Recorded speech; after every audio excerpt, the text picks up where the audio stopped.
అమేథీ నుంచి పోటీ చేసేదెవరు, రాయ్బరేలీ బరిలో ఉండేదెవరు? ఈ రెండు ప్రశ్నలు కాంగ్రెస్ నేతలు ఉత్కంఠ పెంచుతున్నాయి. రాత్రి పొద్దుపోయే వరకు జరిగిన కాంగ్రెస్ సిఇసి సమావేశం కూడా సస్పెన్స్ కు తెరదించలేకపోయింది. అయితే 2-3 రోజుల్లోనే క్లారిటీ వస్తోందంటూ మాట దాటేశారు కేసీ వేణుగోపాల్.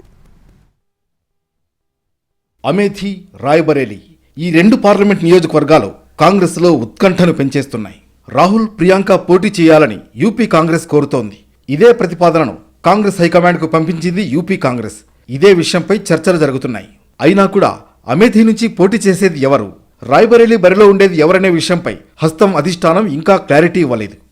నిన్న సాయంత్రం కాంగ్రెస్ సెంట్రల్ ఎలక్షన్ కమిటీ సమావేశం జరిగింది. రాత్రి పొద్దుపోయే వరకు జరిగిన మీటింగ్లో ఉత్తరప్రదేశ్, పంజాబ్ లోక్సభ అభ్యర్థుల ఖరారుపై చర్చ జరిగింది.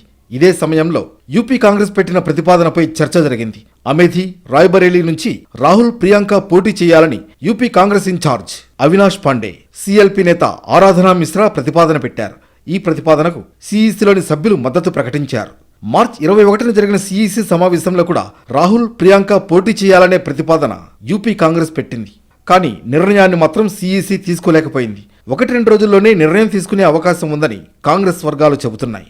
యూపీ నుంచి ఇప్పటి వరకు 17 మంది అభ్యర్థుల పేర్లను కాంగ్రెస్ ప్రకటించింది. పంజాబ్ నుంచి 5 స్థానాలు పెండింగ్లో ఉన్నాయి.